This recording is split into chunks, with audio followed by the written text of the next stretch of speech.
Ladies and gentlemen, it's time for you to take your seats. The show is about to begin. Musical, lyrical lingo. Every episode a new bingo. Laugh and sing, go with the flow. Tune in as the memories grow.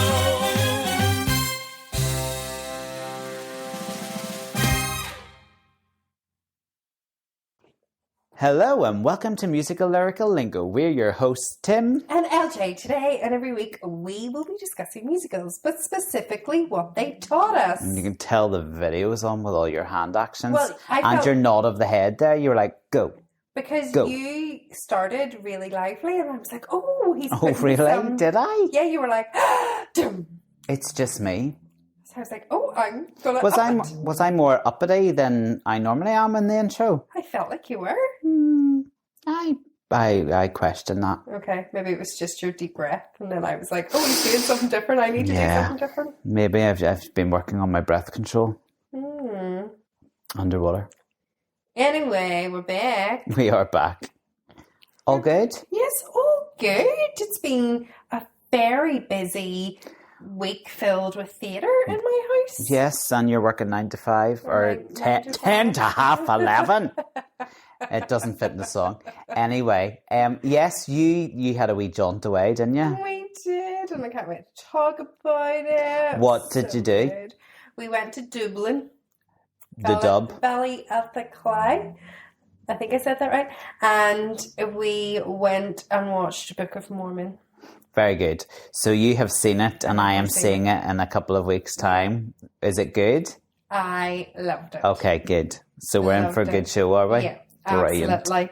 I was like shocked at the amount of people that filled the Board Gosh at 2:30 p.m. on a Friday afternoon. Yeah. I was like, did none of these people have jobs? As I'm sitting there at the exact same time. I mean, practice what you preach, love. It's okay for me to be here, but why are you here? And you know what I loved? It was a real range of people. Very good. Which I love that. Yeah. I love when you go to theatre, and because we kind of noticed when we went to see Mean Girls, didn't we, that it was a very young crowd. Yeah. But it was really mixed. Really mixed. Yeah. Yeah.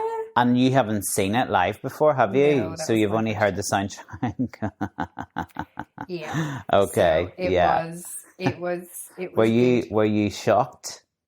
No, because you knew what was coming, did you? Yeah, we'll talk about it whenever we do that episode. Like my thing, it was a Christmas present for my dad and Aaron.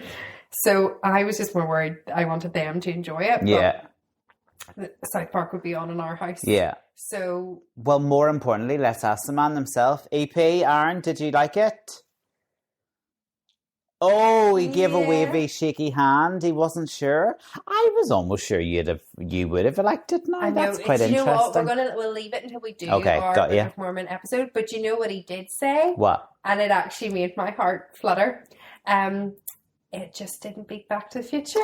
Nice. Isn't that so good? So I was kind of okay with that reaction. That's fair. That is fair. I got him. Yeah. Good stuff. Right. Well, I will go and see it, and then I presume we'll do it on the pod then. Yes, we will. It's Book of Mormon is one that we've talked about from season 1, isn't it? I love it. I love the music. Yeah. I love it. Me too. Yeah. Looking forward to that. Yeah. What do you think of the Board Gosh? It's awfully big. I love it. Well, we've seen Wicked there. Yeah. I think it's a great theatre. Yeah. I've seen a couple of things, and one of them, I think I sung Kinky Bits there, and it was a good seat in the stalls, and you could see everything. It was great. But then I saw, was it Saigon there? And I was too far away. Oh, they were like dots. Do you know what I mean? They were like wee pinpricks on a cushion. Okay, so I was fortunate enough. I got almost exactly the same seats as I'd had for Wicked. Okay. So I kind of knew that you were and what you'd see. They were good seats. Yeah. I wonder if he had seats further back or higher up. Maybe they aren't, or even those ones at the side, the wee slip ones. But there you go. Yeah. On to other theatre news this week. Are you fans of Stranger Things in here? I'm not. You're not, but Aaron's nodding. Yes. He's not giving the wobbly hand, he's nodding. Yes. So there is a documentary, Stranger Things, Behind the Curtain, The First Shadow, coming to Netflix. So it's a Netflix documentary that documents the lead up to the world premiere of the Stranger Things play that was in London's Phoenix Theatre in December 23. So it's coming to Netflix on the 15th of April. And loads of people ranted and raved about it. Yeah, and it's starring a local boy. It is indeed. Yeah. So who is now in Broadway doing it? Like, I know. it's Madness. so weird how like certain people's lives get plucked and like become like a big thing. Like that girl Alicia Weir from you know down south who was like Matilda, and now she's like in all these like massive big films. It's lovely. It is very cool, yeah. So that's happening. Stranger Things, Carry a Cake Across New York. That's one of those shows that's now on my radar. Stranger Things carry a cake God, across New two York. strangers. Two strangers. say. But do you see what I did there? Yes, you were very And I tried good. to be clever and link my theatre news, and I've just totally failed. It's okay. It's all right. In 10 months, there'll be a Stranger Things carry. Yeah, there will be. Yes. So two strangers carrying cake across New York. As I was saying, it's one of those ones I'd love to see. It's pricked my interest over the last year or two. It has just announced its casting for the show's North American premiere. And it's starring Sam Tuddy, who played in London. Yep. I think that's a really interesting, like choice. Not choice because he's great. He's great in everything. But the fact that he's kind of making his like American debut as well. But I'm kind Will of it go to listening to Broadway? that cast recording a lot as well since you introduced me to it. You like it? I love it. Yeah. He's kind of made that role his, and Yeah. it's not, and if he's still able to do it, and it, it wasn't like, it's not like Evan Hansen where he's maybe grown up a wee bit, so you can't go on tour or something. Yeah, perfect. It's very cool. I was just quite surprised because you just expect to see American casting, don't you? And I was like, oh, Sam Tuddy's in it alongside Christiane Pitts, I think is how you say her name. She was in King Kong and The Bronx Tale. Yes, So, So that's quite exciting. And then to finish off, because you mentioned already, Wicked.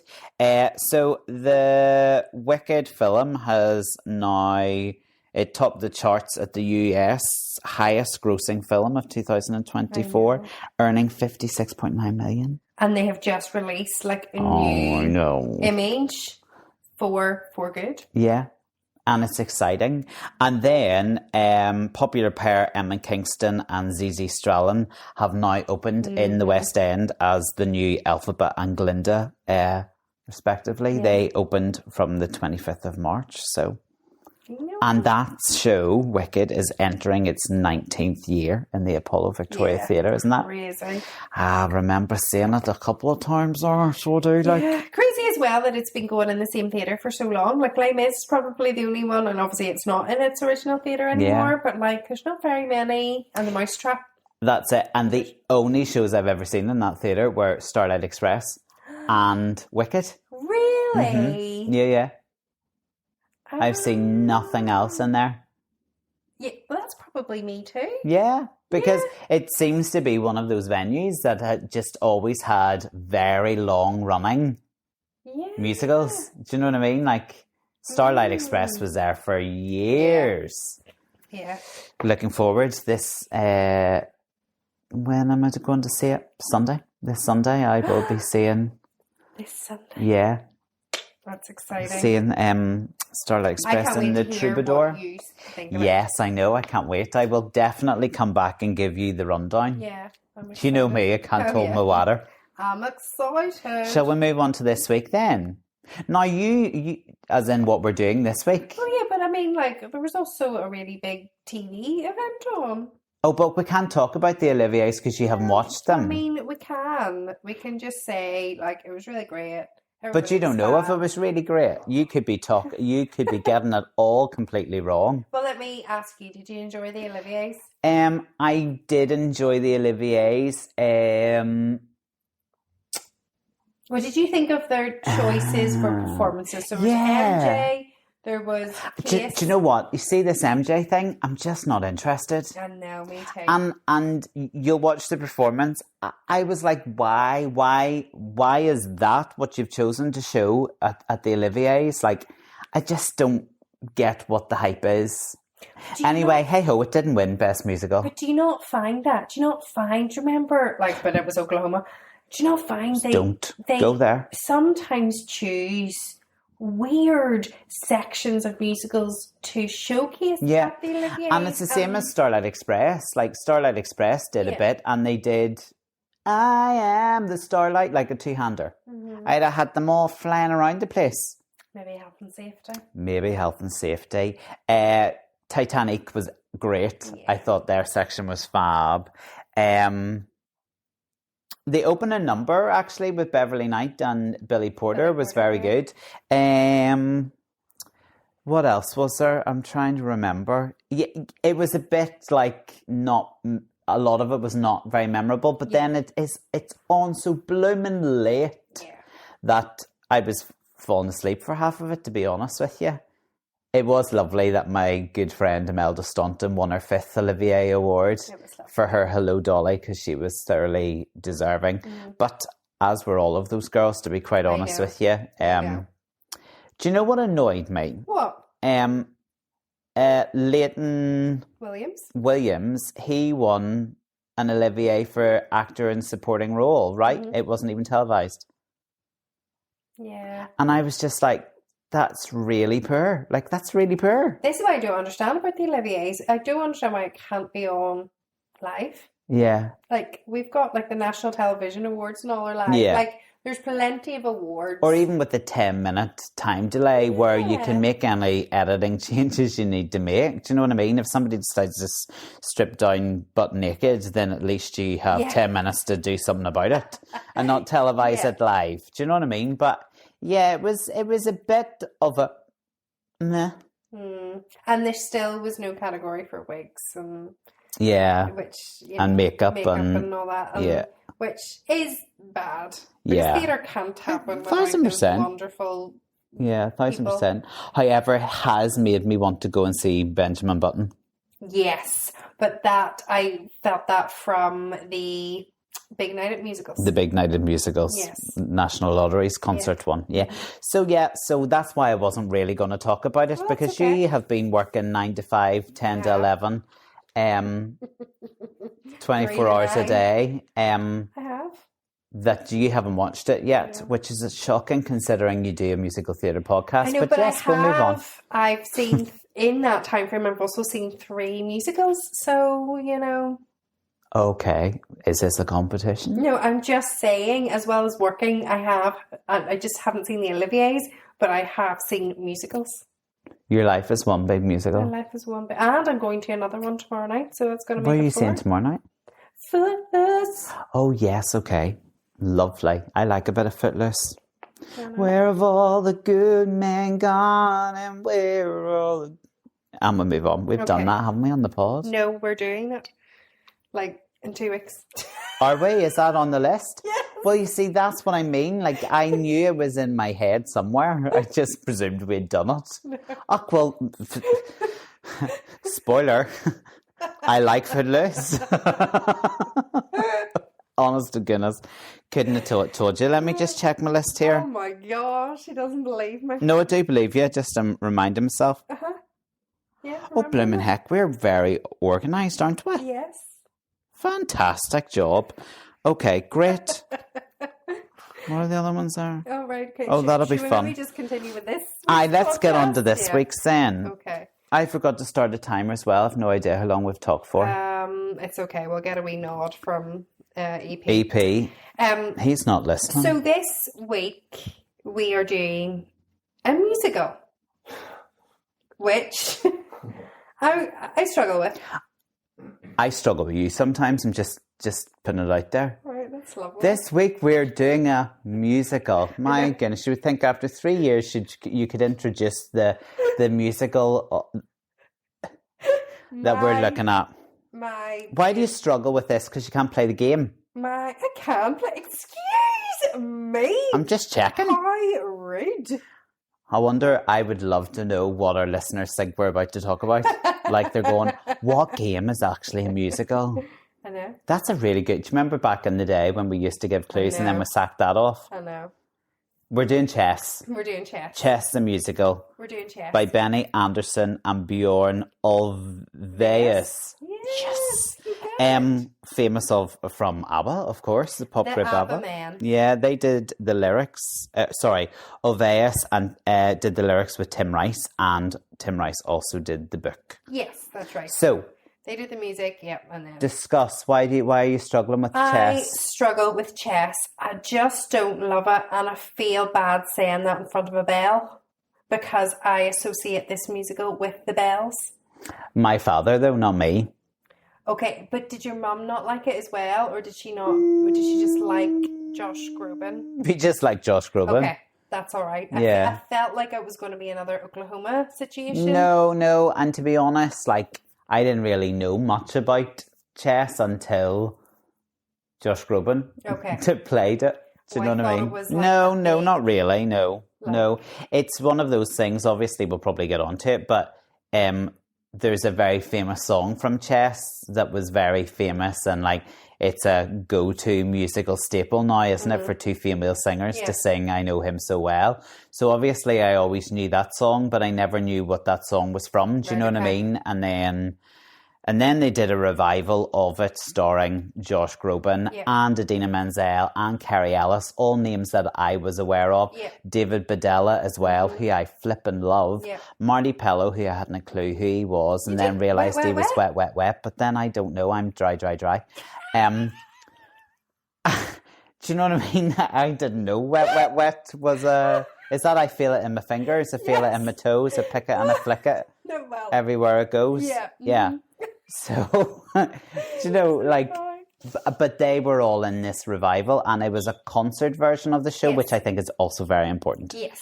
Because I think, in my humble opinion, I think a concert version of this show is always better than a stage version of this show. Yeah. Talk about that. But I didn't really know Chess until then, when we got the DVD, and then we never stopped watching it, because more for the performances than for the story. Okay. Do you know what I mean? Like, because that does make all of those people were amazing. A wee bit more at ease, because I felt like we were going to have a fallout. We never have a fallout. No, we never have a fallout, but I felt like I was going to have to really justify why I don't like it.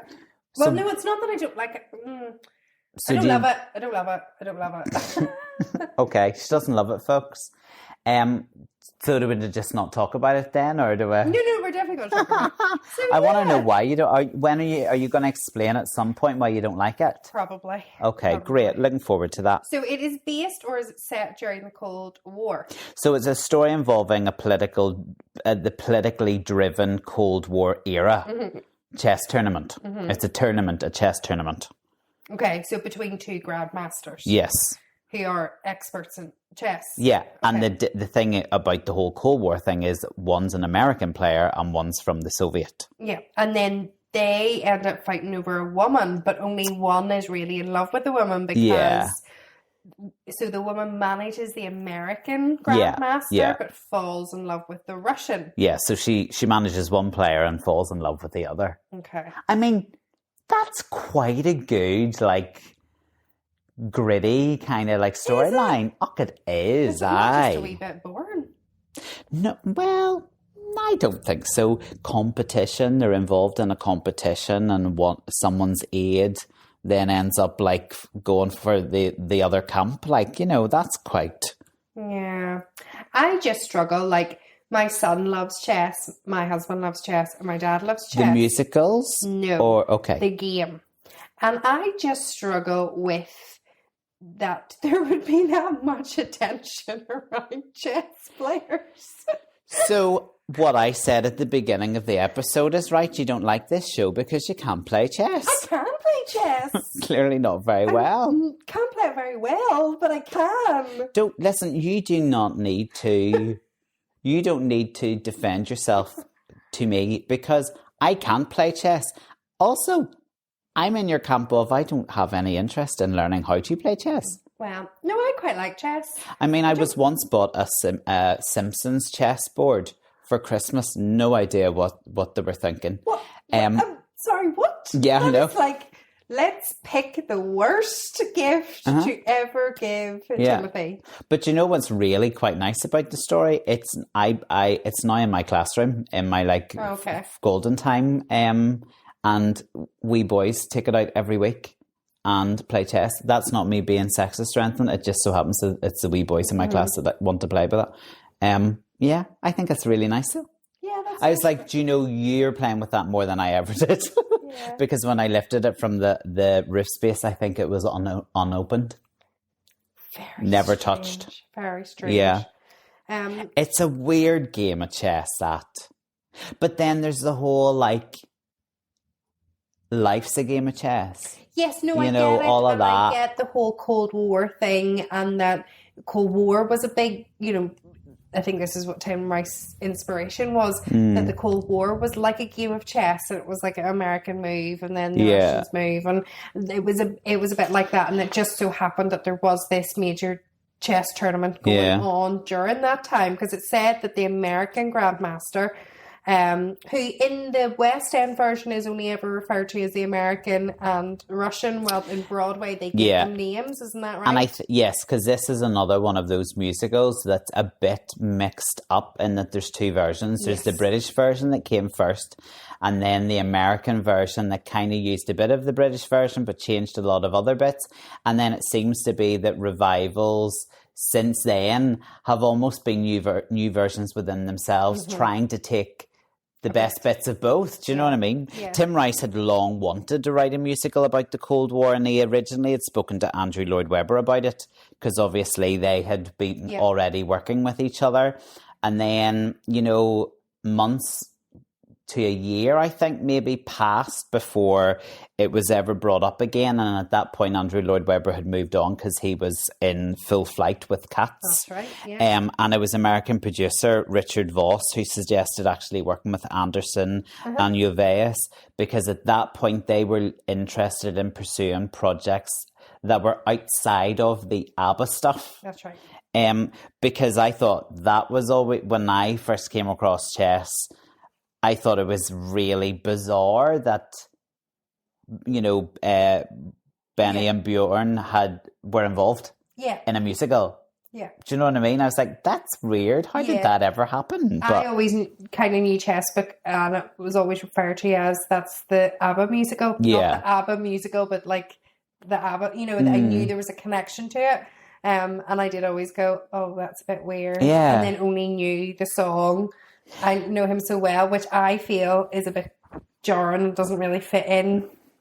I find it strange. Anyway. Interesting choice. Now, with lots of other productions, like Jesus Christ Superstar and Evita, this started off as a highly successful concept album. It did. And it was released prior to the first theatrical production in order to raise money. To raise money. Which, and obviously Tim Rice was familiar with this because of Evita and Jesus Christ Superstar. Yeah. And it seems that I feel is why it works best as a concert. Yeah. Because and that's why Jesus Christ Superstar works, I think, as a concert too, or that sort of stripped back version. But when I was researching it, I kind of thought, oh, here's another one of these shows that did a concept album first. That's going to start happening more and more, isn't it, Lauren? Like when you think about how difficult it is for new musicals to get up and running, like I see more and more new musicals doing that. 100%. And also you see it as like testers, and we've seen it over the last number of years. So last year we had the Something Rotten concert. Yeah. Now it's coming. Yeah. There was the Maiden Dagenham concert. Yeah. There was Grease 2 concert. Yeah. Concerts, obviously Les Mis is on a big concert tour at the minute. I think because theatre is expensive and producers certainly aren't taking the massive risks that they would have in the past, or they're feeling like they've got a stunt cast to try and get bums on seats, that they're opting for concerts more. Yeah. So yeah, I think you're right, maybe new.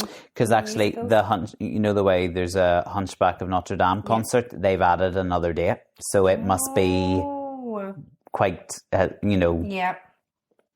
Popular. That's the word. I was saying successful, and I was like, we can't say it's successful yet. They haven't done it. In the case of the Chess album, it was released in the autumn of 1984, while the show opened in the West End in 1986, where it played for 3 years in the Prince Edward Theatre. Now, the original production was originally set, this freaked me out, to be directed. Do you know this? So it was originally supposed to be directed by Michael Bennett. Who have we just talked about in previous episodes as a director? Sweet Charity, Michael Bennett. See, there's always a connection. I know. But after casting the show and commissioning the set and costume designs, he withdrew from the project for health reasons and actually died on the 2nd of July 1987 from AIDS-related lymphoma. Oh my goodness. I know. Yeah, but I didn't know that link until I researched it. So then Trevor Nunn. Yeah.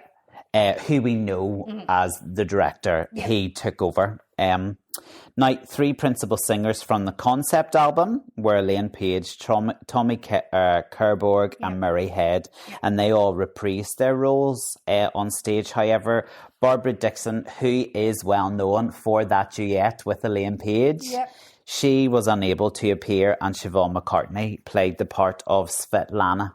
Svetlana? Yeah. Well done for saying that. Svetlana. Well, you see, like, I know the show, if you know what I mean. Yeah. Because then when was that? 2008. Yes. They did this concert in the Royal Albert Hall, and they released a two CD set cast album, and then it was broadcast on American PBS TV. And they did then a DVD of it. And because we as a family were massive Josh Groban fans. That's right. And he played Anatoly, the Soviet player. Adam Pascal played the American. Love him. Yeah, exactly. And obviously at that point I was a Rent head and like loved Rent and knew who he was. So we watched that concert over and over and over again as a family because we just all loved it. Yeah. Like, I loved the cast recording. So I know the show and I actually know how to say the words for once. Go you. Well, I think that must be because I do remember you watching that, and I remember your mum talking about how amazing Josh Groban was. She so I think loved him. That's why I assumed that this was a real Belle favourite. Yeah, fair enough. It was a Belle favourite. It's described as a rock musical, which I struggle with a little bit, but you've got all the American players stuff is all rock. Yeah, like I think it's just not like rock whenever I think of like Rock of Ages or something like that. Like, it has definitely some rock elements to it. But it's not as rocky as Jesus Christ Superstar. No, it's not. I was dressed as a rock star today. I know, you looked really well. I do look good as a rock star. You do? And it's not the first time you've dressed that way? No, once a year. There's a rock star day. Love it. What blows my mind, though, is that in the BBC Radio 2 BBC poll of number 1 essential musicals, Chess came 7th. I know. But like, it as a staged show, it was okay. Like, it wasn't a disaster, but it also was far from being this big, massive success on stage. No, whenever it was in, and we need to think back in the 80s, whenever something like in the West End, it lasted for 3 years, that is a long time. Fair, okay. But it only lasted 3 months on Broadway. Oh, that's right. Yeah, so that's true. It wasn't a success in Broadway at all. And it wasn't until 2018 before it got a West End revival either. There was that too, and there was a lot of concerts, and then there was another concert in 2022. Now there's talk of it going into Broadway this year. Interesting. And Tim Rice has said the right people are in place, so I don't know whether or not that means they're going to do the British version in Broadway. Yes, I think that's what they will do. It certainly seems to be of the two versions, that's the preferred. Do you know who I think, if they got their hands on it, it would be really interesting to see what they did with it? Okay. Jamie Lloyd.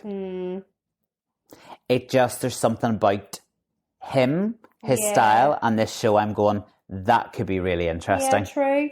Yeah, there might be like a little mix. You know how this podcast works, know, Lauren. well, We've put it out there. They do say that because of the changes that they made on Broadway, that's the reason why it only lasted a few months, because they changed the structure. Yeah. And a lot of it then felt too chaotic. Okay. In what already is a bit of a, in my opinion, a bit of a hard story to grasp. Okay.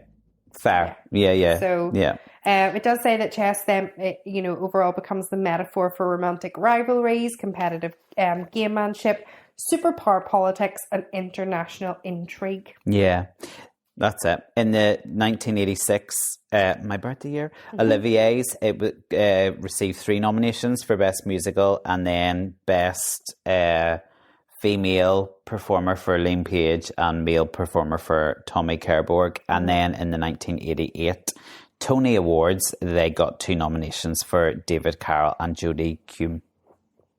Yep. But no wins. Yeah. No wins on the board. So what about learning? Did you learn much? I did. I learned that it was based on real individuals. Yes, that was my first. And real chess players. So, and the American chess player Bobby Fischer in particular. So although the protagonists were not intended to represent any real individuals, the characters of the American grandmaster named Freddie Trumper in the stage show was loosely based on this real American chess player, Bobby Fischer. He was 11th world chess champion, and he won the title match against Boris Spassky of the USSR in Reykjavik, Iceland, in the 1972 World Championship. Yep. It was publicised as the Cold War confrontation between the US and the USSR, and the match attracted more worldwide interest than any chess championship before or since. Yeah, I know. So Bobby Fischer himself was a chess prodigy. Yeah. So there was just a lot, I think, just the setting and the Cold War and everything. Yes, media just seemed to follow this this match. And then the, spoiler, the American player loses to the Soviet. So Freddie loses to Anatoly. No, Anatoly. And in 1975, Fischer refused to defend his title when an agreement could not be reached with the international governing body over the match conditions. So consequently, the Soviet challenger Anatoly Karpov was named world champion by default. Then Fischer subsequently disappeared from public eye. And Freddie in the musical kind of gets offside very quickly and then returns as a reporter. So Fischer disappeared from public eye, though occasional reports of erratic behaviour emerged, similar to Freddie in the show. He kind of goes a wee bit off the rails a bit. In 1992, Fischer then re-emerged to win an unofficial match against Spassky. Fischer made numerous lasting contributions to chess. His book, My 60 Memorable Games, published in 1969, is regarded as essential reading in chess literature. Yep. And I thought this was interesting. He came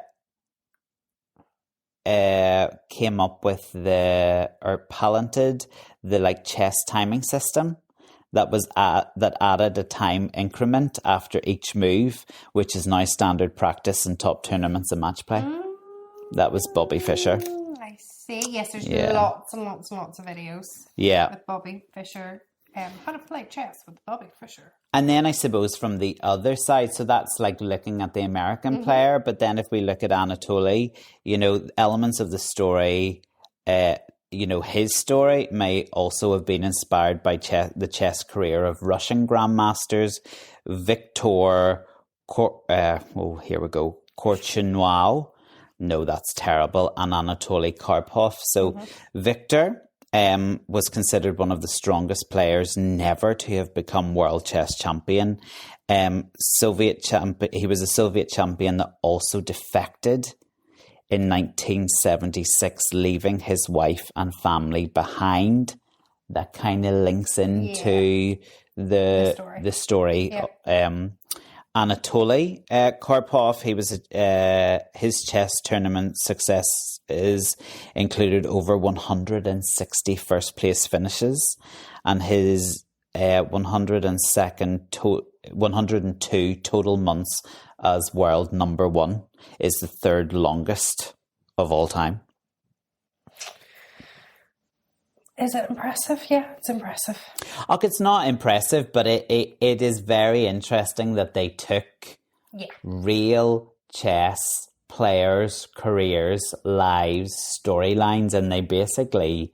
Yeah. I mean, I don't know how they're saying it's not intentionally but I'm like, come on, folks, like you could change Freddie's name to Bobby. Yeah. Do you know what I mean? Yeah. And then, like chess is the musical is supposed to reflect these Cold War tensions, as you've referred to, like the game of chess is a metaphor for the Cold War, Yeah. Yeah, so I learned that. Yeah, I learned that too. And then the very first song, isn't it Murano? Am I saying that right? Murano. I didn't know that Murano was a spa town in Italy. I knew that. Well, I'm sure because I love Italy. Where half the residents speak German and half the residents speak Italian. There you go. Because it was under German rule. There you go. So, but I was looking it up and it does look absolutely beautiful. It's Italy. Anywhere in Italy is absolutely beautiful. You have to go. I'm telling you, you have to go. Okay.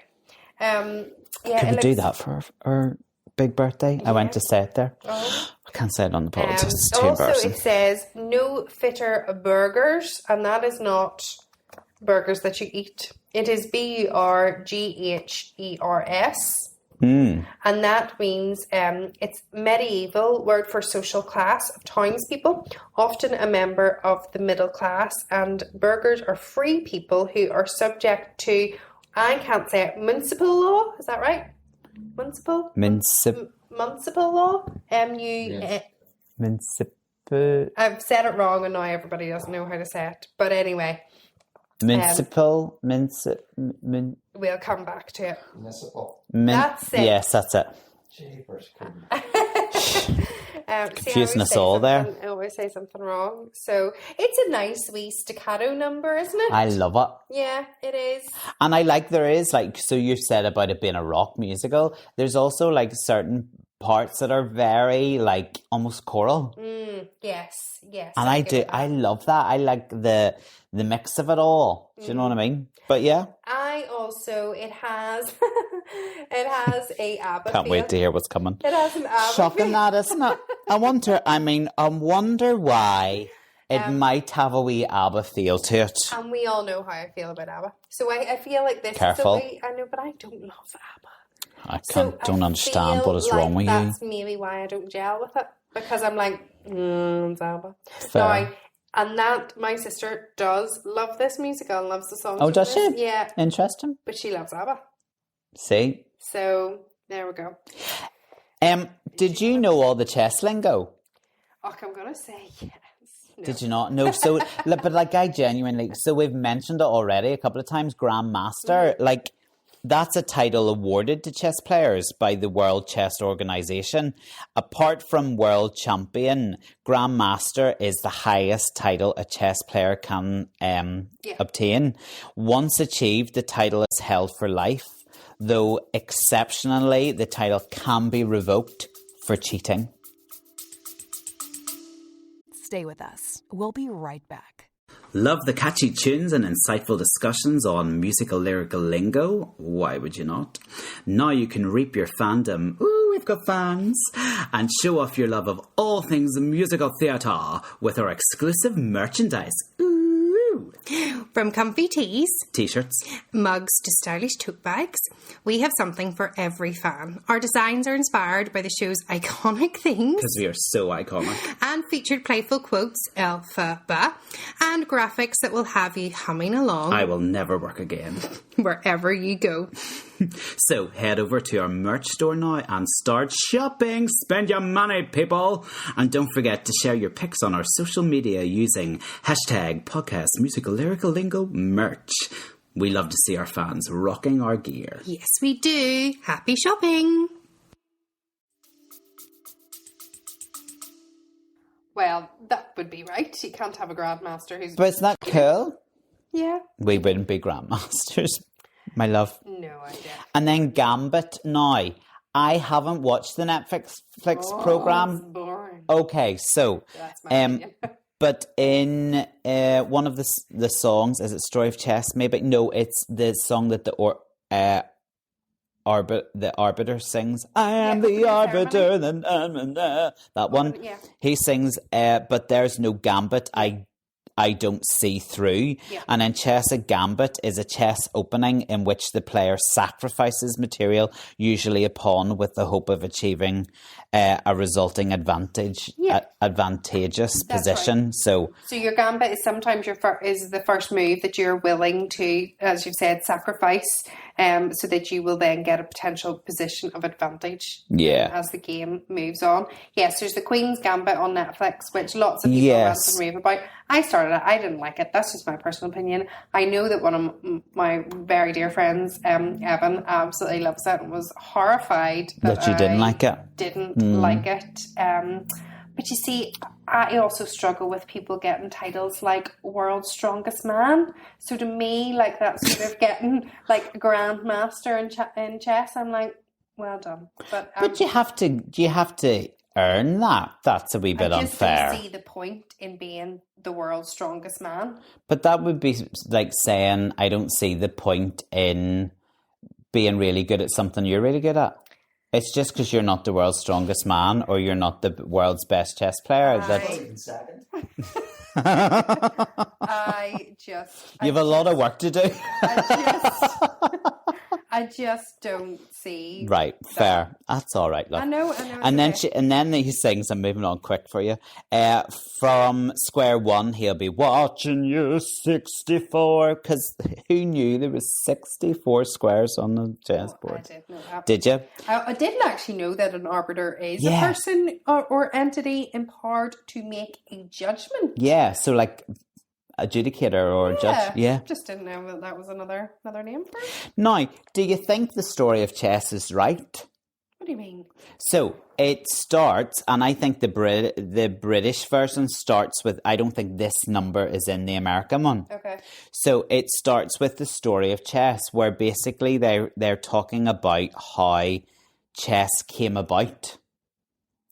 And it sings, not much is known of early days of chess beyond a fairly vague report that 1500 years two princes fought, tough brothers from a Hindu throne, their mother cried, for no one really likes their offspring fighting to the death. She begged him to stop the slaughter with her every breath. Not sure enough, one brother died. Sad beyond belief, she told her winning son, you have caused such grief, I can't forgive this evil thing you've done. He tried to explain how things had really been, but he tried in vain. No words of his would satisfy the queen, and so he asked the wisest men he knew the way to lessen her distress. They told him he'd be pretty certain to impress by using model soldiers on a checkered board to show it was his brother's fault, and thus they invented chess. I love that. Now, if that's not true, that's really clever writing. Yeah. That's how they manufactured this game. So that's saying that it was like Indian. Hindu, yeah. Now, I always thought it was like Greek. No, definitely not. No? I think there's a question mark as to whether it, propelled out of India or it propelled out of China. Ah, There's kind of a question mark as to which is which. Am I right? Oh, you're... Across the ancient world, yeah. Oh, Just okay. Just played across the ancient world, yeah. Just call me. Grand Master. So And why? you know, in English, we call it like the bishop. Yeah. But in other countries, they call it the fool or the king's fool. And, you know, it's not always a religious, the way we see it. Ah, okay, right. So I always assumed it started in Greece. I don't know why I thought that, but they played it. It's just because it's another musical. No. Okay. Maybe that's because ABBA's other musical set in Greece. Maybe that's why. Maybe. Did you learn anything else? In the American in Florence Yeah. song, it says, "I'm only teasing Soviets with a gentle bonhomie." Yep. Did I say that right? So bonhomie Bon ami. is friendly, good, means somebody who's friendly, good-natured and approachable, has an approachable manner. So somebody who would be easy to talk to, which is a nice wee word. Yeah, there you go. There's a refrain in that where they sing, and it's quite important for the plot. They sing, 1956, Budapest is rising. Yeah. And that line refers to the Hungarian Revolution of 1956, in which Florence was separated from her father. So Florence is Trumper, the American's aide, who then she then falls in love with Anatoly. Yeah. Yeah. You and I. And then they sing that lovely, lovely duet. Then We've Florence seen quits. it all. Yeah. Who'd ever think it? Such a squalid little ending. Yeah. And that means something dirty or unpleasant. Yeah, because the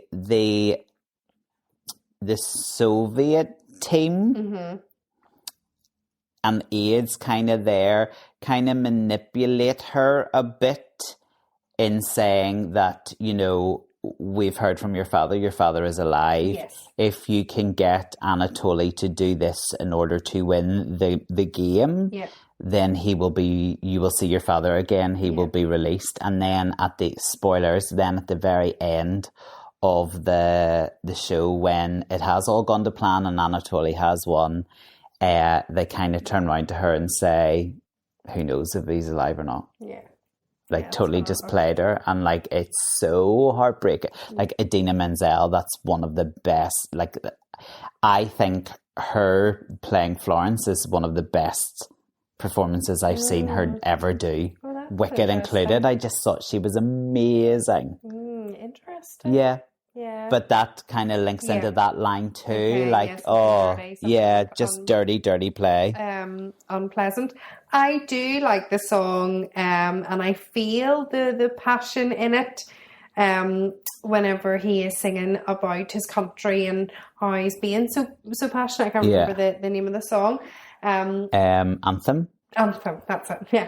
And it kind of got me thinking. There are some people who are so patriotic that it doesn't matter what they will do, they will always do it for their country. 1000%. And I was like, that's quite a nice way to be, I would say, if it's right. Yeah, absolutely.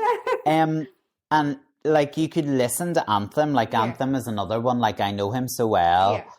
It's musical theatre gold, isn't it, for male singers, big voices.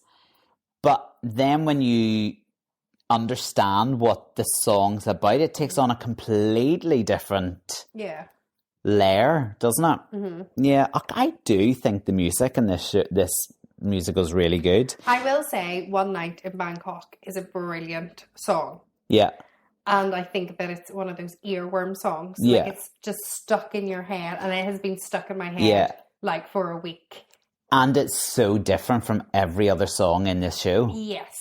Yeah. And it comes at the beginning of Act 2 when you need it to start with a bang, because it's a show about playing chess. Mm-hmm. And there are periods of they're playing the different rounds of chess and different tournaments and all the rest of it.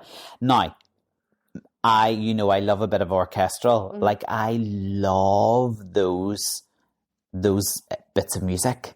Do you know what I mean? Where, and on stage, you almost don't need anything to happen. That's why I like it as a concert version, because you don't need to go mental with staging. You can just enjoy the music for what it is. Yeah, strip back. But then you've got that 1 minute, and then you've got One night in Bangkok makes the whole world. You know, the next, do you know what I mean? In the opening ceremony, the arbiter sings, if you're thinking of the kind of things that we've seen in the past, chanting, gurus, walkie-talkies, walkouts, hypnotists, that's a specific reference to that 1978 World Championship, a game between Anatoly Karpov and Viktor Korchnoi. One of the inspirations behind this story of chess. Apparently, Karpov had a large entourage before the match that included an alleged hypnotist, Dr. Vladimir Zakhar, who was supposedly employed to prevent Korchnoi from winning. Oh. Yeah.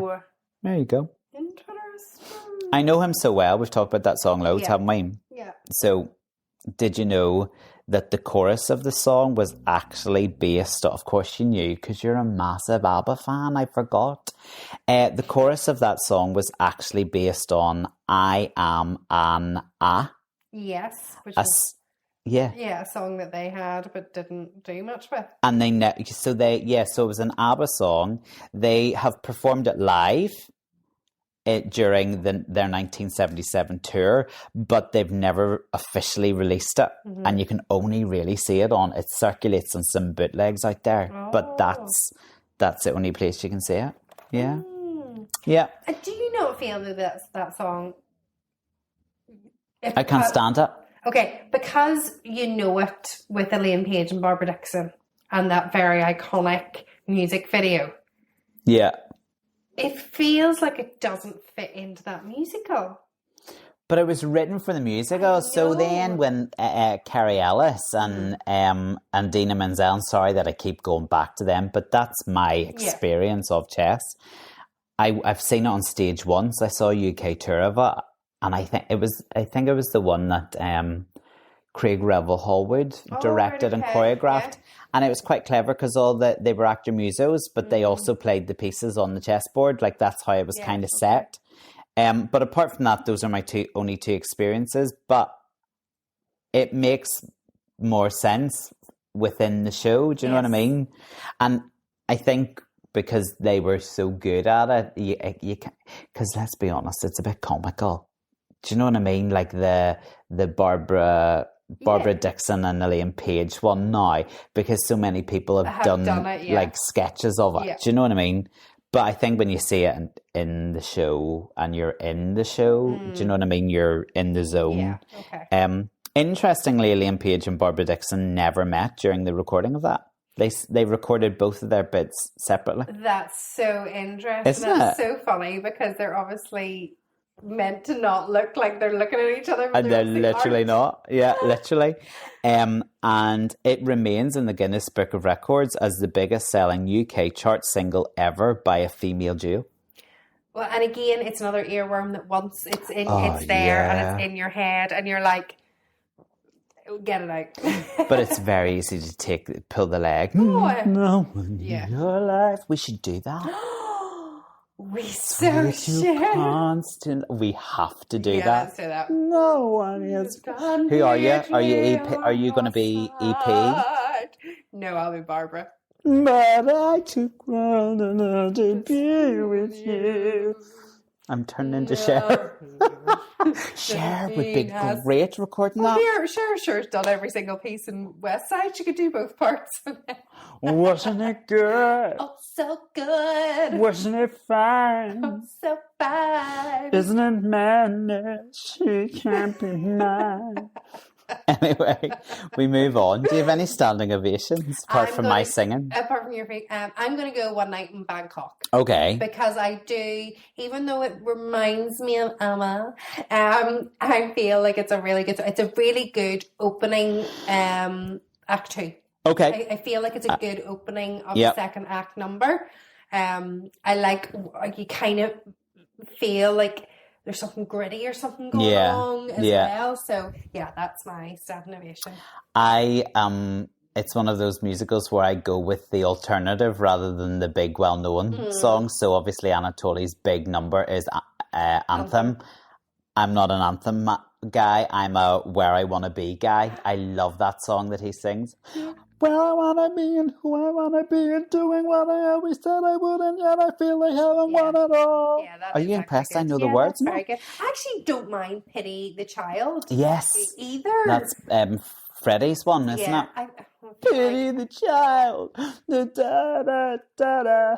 Just don't know the words of that bit. I feel like I've totally contradicted myself. There's maybe about 4 songs which I quite like in this musical. And same with like the girls. It's not I Know Him So Well. I love Florence singing Nobody's Side. And then Svetlana's Someone Else's Story. That's a beautiful song. And song. Kerry Ellis, although she's now cancelled her Belfast concert, and I'm never going to see Kerry Ellis live. Certainly not this year anyway. That's sad, isn't I it? know, very sad. She's postponed it like twice, and now it's just now cancelled. Sad. Her singing Someone Else's Story's fabulous. Yeah. And I was looking forward to her singing that in her concert because I'm sure she would have done Yeah, it. she would have done it. Anyway. Anyway. Well, would you like What Would Paddy Do? Go on then. Sorry, I just realised I maybe cut you off. Was that all of your standing ovations? I've realised Oh, yeah. doing this episode, I actually really quite like this musical. Okay. So I could go on for days. No, but that's all I'm willing to share right now. That's all I'm willing I'll to do my share. concept album. Okay. Be out I in, won that. be out in the, well, I mean, I've just done Anatoly and then I moved on to No, I know. Freddie. But could you paint yourself like one side white and one side black and then be on the chessboard and then be the American and then turn and be the Russian? Aye, sure. Dead on. I feel like I could direct that. You could. Of course you Okay, could. what would Paddy do? What would you do? Would you like to be in the opening of Lion King or perform a lively bottle dance from Fiddler on the Roof? That's so weird. That's the one that you picked. So they do. You're talking about the things that they do that they show on the Olivier's or things like that. So Fiddler on the Roof did a performance. That's what they did, the bottle dance. How weird. Really weird. Really weird. Also, how weird. The Fiddler on the Roof. You know how I feel about Fiddler on the Roof. Yeah, but you see, One best revival over Hello Flippin' Dolly. But I also feel like Fiddler on the Roof is something that you say you don't like, but actually you do like it. Well, I think we need to go and see it because it is coming to Belfast. And it's at Regent's Park production that is now an Olivier Award-winning production. So we should definitely go and see it. And I would, interestingly, do the bottle dance. See? I think there's a little love for Fiddler. I just don't think you've seen the right production They yet. just have too many daughters. He has too many daughters. If he could whack off a few daughters at the beginning of the musical, so he only has to get rid of one. Okay. That would be fine. I mean, it would be a short one, wouldn't it? Well, I mean, he goes on enough for that blooming cart. If I were a rich man. And he sings 24 verses or something. I know. Anyway, we're not here to talk about Fiddler, but that's what I would so you would choose. choose Yeah, the bottle because I dance? think I've done the opening of Lion King. I did it in the school, and it was beautiful. Yeah. People cried. Oh no. They actually cried. Oh, I thought you were talking about the They time cried we real did it. tears. No, they cried real tears. When the giant elephant came down the central aisle made out of a bed sheet. You're laughing, but that's how I made my elephant. You are so good. No, not really. But Creativity. but you know, I've done that one. I can tick that one off. I haven't done a bottle dance. Okay. Next And year. I still watch that. You need to watch the Olivier I've Awards. got it recorded. And can you then tell me how the hell those bottles stayed on their head, Oh yeah. please? Because I'm racking my brain. Did they have hats? Yeah, they had hats, but Okay. like it's very clear when they put the bottle on, they're pushing a soft hat down. It's not as if it's a rigid hat that has a bottle holder placed for it. It's not one of those bad boys. Maybe just a little bit of double-sided sticky tape. I don't think so. I'm thinking magnets. Are magnets involved? Yeah, magnets definitely could be involved. Or there's like a little like bit that sits up, and then there's a bit There's no bit behind that the sits up. bottle. There's You no bit wouldn't that. see it. Oh, 'cause I it's saw it. clever. I saw and it. then that just slots on. No, I saw There's it. loads of There's different nothing ways. there. In other words, if anybody's doing Fiddler and needs to think of different ways to put the, I already have a The million. Lord ideas knows in what my she's head. doing. I'm very good at all that stuff, coming up with ideas. We haven't done Fiddler yet, have we? No, We need go to do see it Fiddler sometime. and then we'll do Fiddler. Okay, got you. Fair We're enough. going to come back. There's going to be no banning of anything What do you mean? because the musical we're doing next week. What are we doing again? I need to check my pick. gosh. He's checking again. Anyway. Do you know how you're talking about working 9 to 5, 10 to 11? Like I'm Okay. busy too. Oh, it's that one, right? Yeah. Fair enough. Yeah. There'll be no banning. We're going to be back. Are you going back to doing like clues at the end of the episodes that you were like, let's not do that anymore? Right. Sure. Until next week. Bye. Bye. Tune in as the memories grow.